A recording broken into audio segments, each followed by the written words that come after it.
فاعوذ باللہ من الشیطان الرجیم بسم اللہ الرحمن الرحیم ولو انہم اذ ظلموا انفسہم جاؤوک فاستغفروا اللہ واستغفر لهم الرسول لوجدوا اللہ توابا رحیما۔ صدق اللہ العلی العظیم وصدق رسولہ النبی الامین الکریم ونحن علی ذلک لمن الشاہدین والشاکرین والحمد للہ رب العالمین۔ شکر خدا کی آج گھڑی اس سفر کی ہے، شکر خدا کی آج گھڑی اس سفر کی ہے جس پر نثار جانے فلاح و ظفر کی ہے۔ کعبہ کا نام تک نہ لیا طیبہ ہی کہا، کعبہ کا نام تک نہ لیا طیبہ ہی کہا، پوچھا اگر کسی نے کہ نہضت کدھر کی ہے، ان کے طفیل حج بھی خدا نے کرا دیے، ان کے طفیل حج بھی خدا نے کرا دیے، اصل مراد حاضری اس پاک در کی ہے۔ ہوتے کہاں خلیل و بنا کعبہ و منا، ہوتے کہاں خلیل و بنا کعبہ و منا، لولاک والے صاحبی سب تیرے گھر کی ہے۔ مجرم بلائے آئے ہیں جاؤوک ہے گواہ، مجرم بلائے آئے ہیں جاؤوک ہے گواہ، پھر رد ہو کب یہ شان کریموں کے در کی ہے۔ مگتا کا ہاتھ اٹھتے ہی داتا کی دین تھی، دوری قبول و عرض میں بس ہاتھ بھر کی ہے۔ مانگیں گے مانگے جائیں گے، منہ مانگی پائیں گے، مانگیں گے مانگے جائیں گے، منہ مانگی پائیں گے، سرکار میں نہ اللہ ہے نہ حاجت اگر کی ہے۔ لب واں ہیں آنکھیں بند ہیں پھیلی ہیں جھولیاں، لب واں ہیں آنکھیں بند ہیں پھیلی ہیں جھولیاں، کتنے مزے کی بھیک یا رسول اللہ تیرے پاک در کی ہے، کتنے مزے کی بھیک تیرے پاک در کی ہے۔ جو مانگنے کا سلیقہ ہے اس طرح مانگو، در کریم سے بندے کو کیا نہیں ملتا۔ واللہ وہ سن لیں گے فریاد کو پہنچیں گے، اتنا بھی تو ہو کوئی جو آہ کرے دل سے، اپنے ساری کائنات کے آقا و مولا سید عالم نور مجسم ہادی اکرم حضور احمد مجتبی محمد مصطفیٰ صلی اللہ علیہ وسلم کی بارگاہ بے کس پڑا عقیدت و احترام سے درود و سلام کی نظریں پیش کریں۔ فلی اللہم صلی علی سیدنا و نبینا و مولانا محمد ماذ الجود والکرم وعلی آلہ وآلہ وسلم صلاۃ و سلام علیک یا رسول اللہ۔ قرآن مجید فرقان حمید میں ہمارا آپ کا رب ارشاد فرماتا ہے وَلَوْ أَنَّهُمْ إِذْ ظَلَمُوا أَنفُسَهُمْ جَاءُوكَ، اور وہ لوگ جو اپنے جانوں پر ظلم کریں،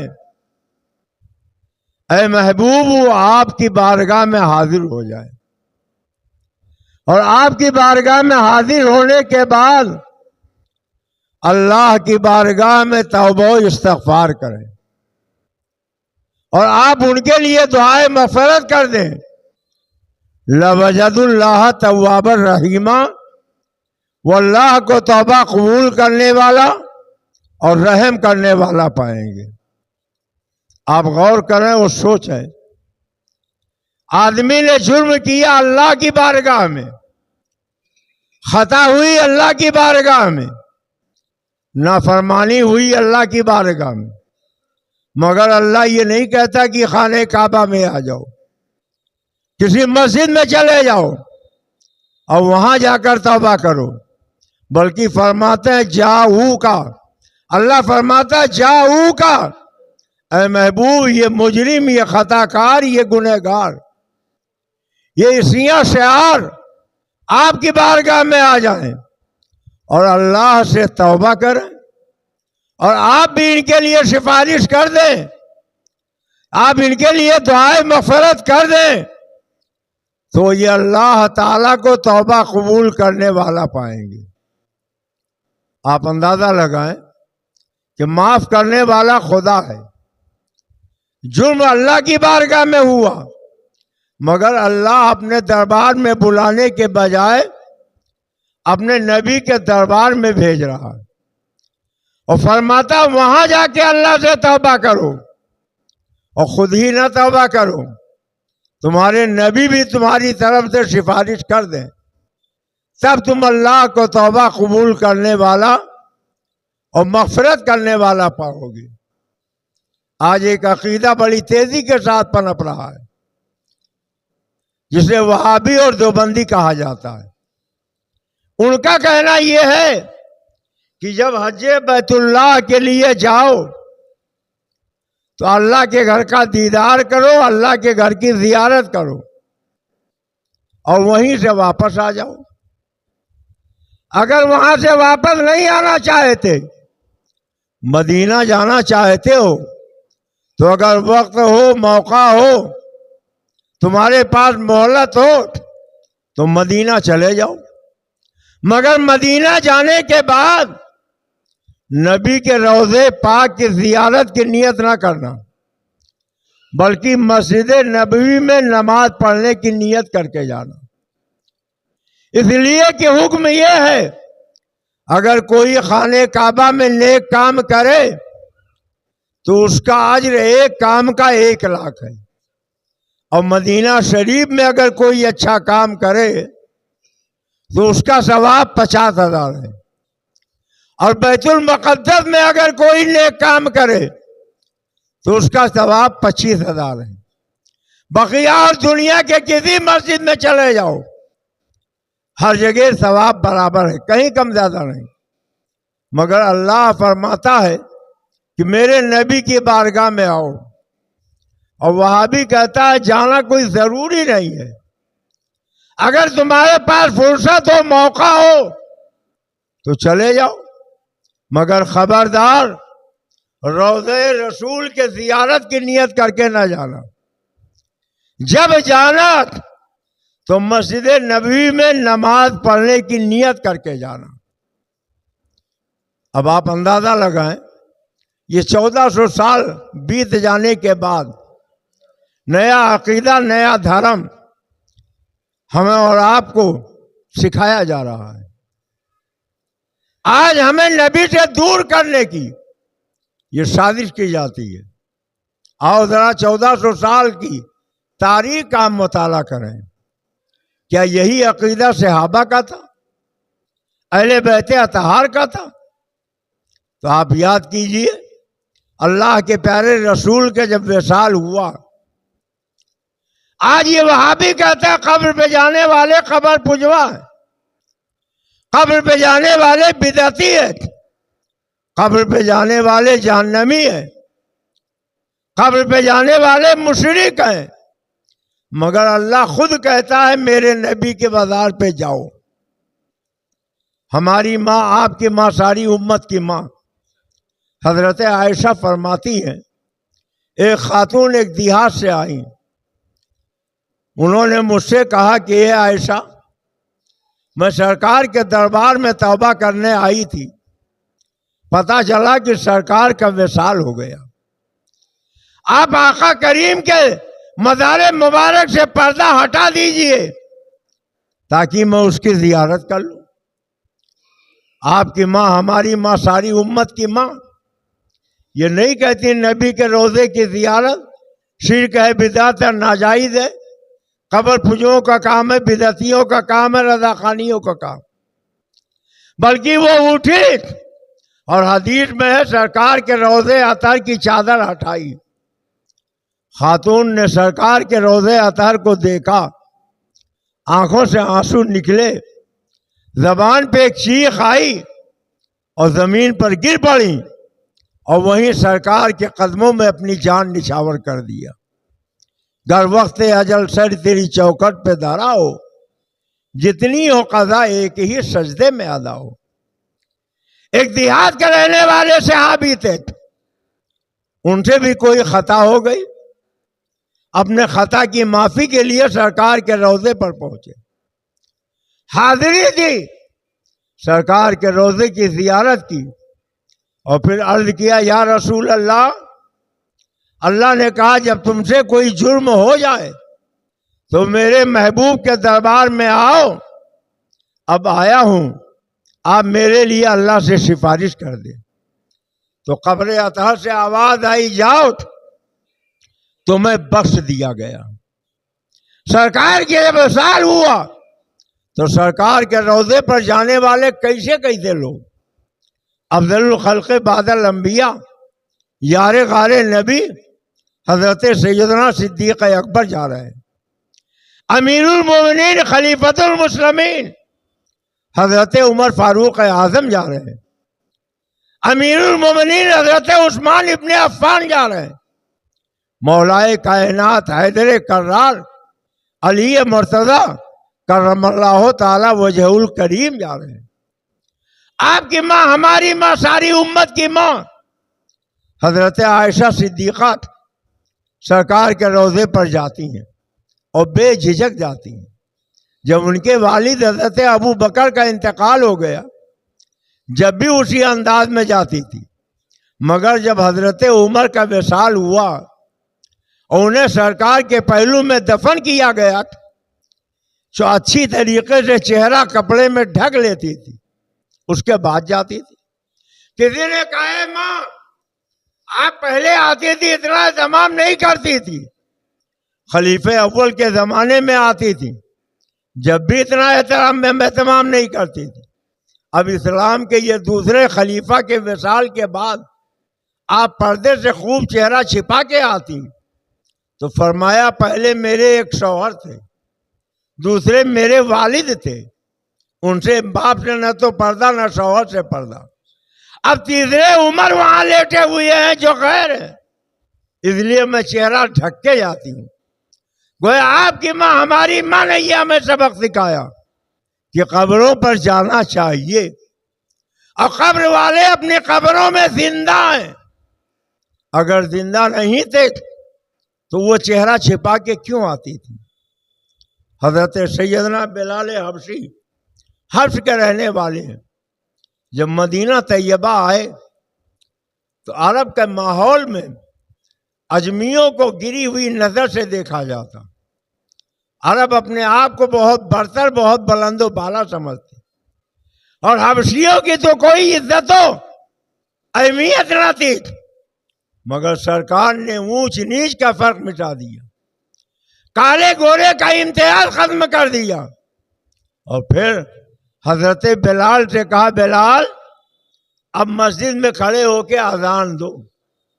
حضرت بلال اذان دیتے ہیں تو حضرت بلال کی اذان پر صدیق اکبر دوڑے چلے جا رہے ہیں، فاروق اعظم دوڑے چلے جا رہے ہیں، عثمان غنی دوڑے چلے جا رہے ہیں، مولا علی دوڑے چلے جا رہے ہیں، حسنین کریمین دوڑے چلے جا رہے ہیں۔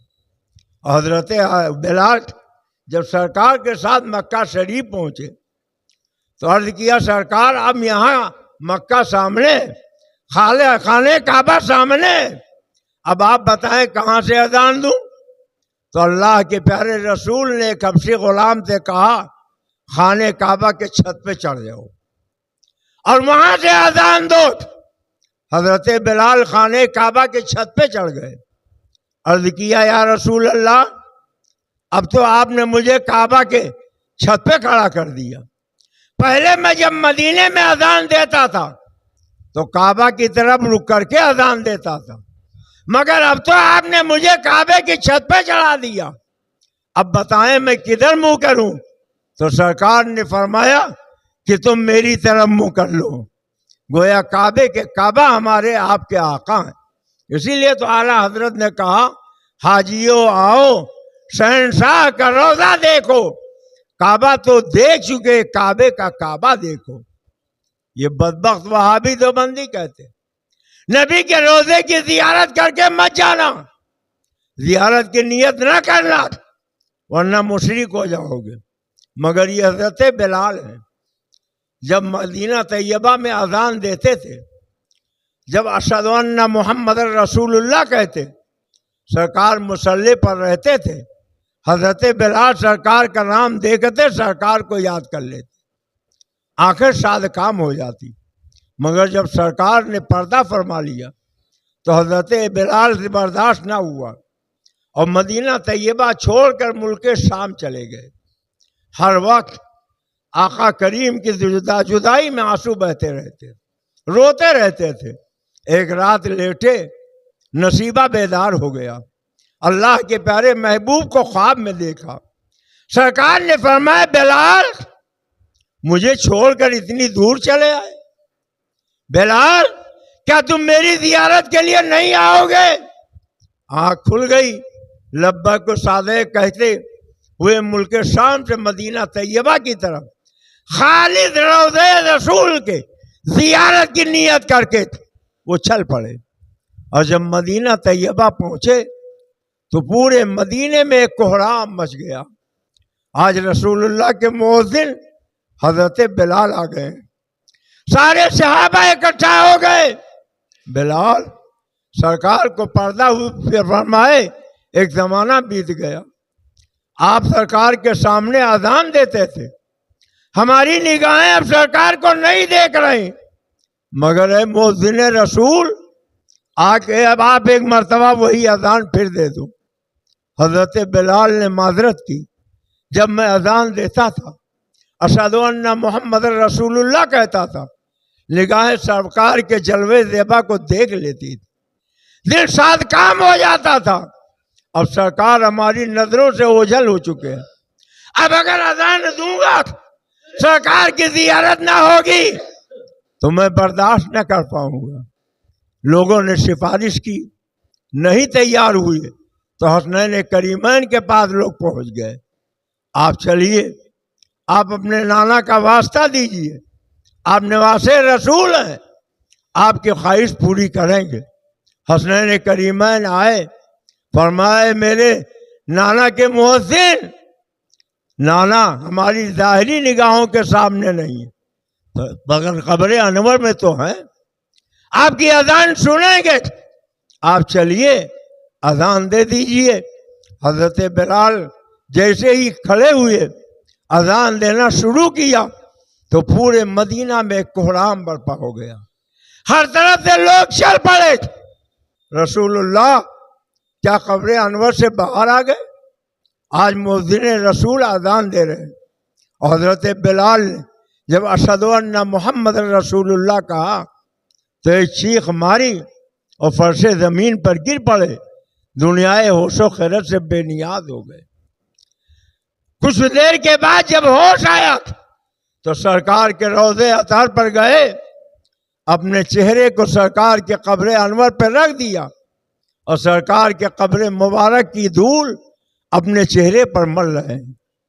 حضرت ابو ایوب انصاری بڑے چہیتے صحابی رسول، وہ بھی ایک دن سرکار کے قبر پر آئے اور سرکار کے روضے پر اپنے رخسار ملنے لگے۔ مروان آیا، اس نے گردن میں ہاتھ ڈالی، ابو ایوب کیا کر رہے ہو؟ تو حضرت ابو ایوب انصاری نے فرمایا سنو، میں کسی اینٹ پتھر کے پاس نہیں، میں تو رسول اللہ کے پاس آیا ہوں۔ گویا پتہ چلا نبی کے روضے کو بوسہ دینا، ان کے دربار میں حاضری دینا، یہ صحابہ اہل بیت کا طریقہ ہے، اور وہاں حاضری سے روکنا یہ مروان کا طریقہ ہے۔ اللہ کے پیارے رسول کے بارے میں آج آپ جانتے ہو، ہم نے یہ کہا کہ آپ جب جائیں حج کے لیے تو عرب کے مکے اور مدینے کے امام کے پیچھے نماز نہ پڑھیں۔ کچھ لوگوں نے کہا کہ اتنا لاکھوں روپے خرچ کر کے ہم جائیں اور مکہ کے امام کے پیچھے نماز نہ پڑھیں، مدینہ کے امام کے پیچھے نماز نہ پڑھیں، یہ کیسی ذہنیت ہے؟ ہاں یہی سچی ذہنیت ہے۔ آپ کو معلوم نہیں، جب مدینہ شریف مکہ شریف عرب میں کوئی امام متعین ہوتا ہے تو اوقاف کی طرف سے ان کا انٹرویو لیا جاتا ہے، اس انٹرویو میں کئی باتیں شریعت کے خلاف، مگر سب سے اہم بات یہ ہوتی ہے کہ یہ بتاؤ تمہارا عقیدہ نبی کے بارے میں کیا ہے۔ تم نبی کو زندہ مانتے ہو کہ مردہ؟ اگر وہ کہتے زندہ مانتا ہوں تو اس کو نکال دیا جاتا ہے، انٹرویو میں بیٹھنے نہیں دیا جاتا۔ وسیلے کے بارے میں پوچھتے ہیں، یہ بتاؤ نبی کا وسیلہ جائز ہے کہ ناجائز؟ اگر وہ جائز کہہ دے تو اس کو بھی باہر کر دیتے۔ امام عرب میں اسی کو بنایا جاتا ہے جو نبی کو معاذ اللہ مر کر مٹی میں ملنے والا کہے۔ امام اسی کو بنایا جاتا ہے جو نبی کے وسیلے کا منکر ہو۔ آپ ذرا غور کریں، نبی کے بارے میں صحابہ کا عقیدہ اپنی قبر میں زندہ ہے۔ قرآن میں اللہ فرماتا وَلَا تَقُولُوا لِمَن يُقْتَلُ فِي سَبِيلِ اللَّهِ أَمْوَاتٌ، جو خدا کی راہ میں مارے جائیں انہیں مردہ مت کہو، بل احیاء، بلکہ وہ زندہ ہیں۔ آج اعتراض ہوتا ہے کہ اگر نبی زندہ ہیں تو ان کی نماز جنازہ کیوں پڑھی گئی؟ اگر وہ زندہ ہیں تو انہیں نہلایا کیوں گیا؟ اگر وہ زندہ ہیں تو انہیں کفن کیوں پہنایا گیا؟ اگر وہ زندہ ہیں تو انہیں مٹی میں لٹایا کیوں گیا؟ اگر وہ زندہ ہیں تو ان کے قبر پہ تختے کیوں لگائے گئے؟ تو اس کیوں کا جواب اللہ نے دے دیا، بل احیاء ولکن لا تشعرون۔ جو نبی کی امتی کلمہ پڑھ کے نبی کی غلامی کا پٹا گلے میں ڈال کے مر جائے، شہید ہو جائے، وہ زندہ ہوتا ہے۔ اگرچہ اس کی نماز جنازہ پڑھی جاتی ہے، کفن پہنایا جاتا ہے، غسل میت دیا جاتا ہے، قبر میں لٹایا جاتا ہے، اور یہ قرآن کہتا بل احیاء، بلکہ وہ زندہ ہے۔ مولا زندہ ہے تم انہیں دیکھتے کیوں نہیں؟ تو اللہ کہتا ولکن لا تشعرون، ان کی زندگیاں تمہاری سمجھ سے ماورا۔ اور دوسرے پارے میں تو کہا گیا بل احیاء، وہ زندہ، اور چوتھے پارے میں کہا گیا ولا تحسبن الذین قتلوا فی سبیل اللہ امواتا، انہیں مردہ گمان بھی مت کرنا، وہ اپنی قبر میں زندہ ہے۔ نہ زبان سے مردہ کہہ سکتے ہو، نہ ذہن و فکر میں مردہ گمان کر سکتے ہو۔ مولا جب وہ زندہ ہے تو کیا قبر میں روزی بھی ملتی ہے؟ جی ہاں، قرآن کہتا ہے یرزقون، انہیں اللہ قبر میں روزی دیتا ہے۔ اور کیسی روزی دیتا ہے؟ روزی تو قیدیوں کو بھی مل جاتی ہے۔ فرحین، اللہ قرآن میں کہتا ہے انہیں ایسی روزی دی جاتی ہے جس سے وہ فرحت محسوس کرتے ہیں۔ تو جب بھی نبی کا کلمہ پڑھنے والا شہید قبر زندہ، تو کیا نبی قبر میں مر کے مٹی میں مل جائیں گے؟ اللہ کے نبی فرماتے ان اللہ حرم علی الارض ان تاکل اجساد الانبیاء فنبی اللہ حی یرزق، بے شک اللہ نے زمین پہ حرام قرار دے دیا کہ وہ انبیاء کے جسموں کو کھائے۔ انبیاء اپنے قبروں میں زندہ ہیں، انہیں خدا کی طرف سے روزی دی جاتی ہے۔ اور سبحان اللہ، یقین ہو تو میرے اعلیٰ حضرت کا جیسا وہ قسم کھا کے کہتے ہیں تو زندہ ہے واللہ، تو زندہ ہے واللہ، میری چشم عالم سے چھپ جانے والی۔ یاد رکھو، موت برحق ہے، اور جب موت آئے گی قبر میں لٹائے جاؤ گے تو وہاں یہ رشتہ داریاں کام نہیں آئیں گی۔ نہ وہابی دیکھتے ہو نہ دیوبندی۔ وہابیوں نے اپنی کتاب میں لکھا معاذ اللہ نبی مر کر مٹی میں مل گئے، تقویۃ الایمان میں لکھا، ندوہ کی نصاب میں شامل، نبی مر کر مٹی میں مل گئے۔ جو حقیقتاً مر کر مٹی میں مل جاتے ہیں، کوئی انہیں نہیں کہتا میرے باپ مر کے مٹی میں مل گئے، میرے دادا مر کے مٹی میں مل گئے، میرے باپ مر کر مٹی میں مل گئے۔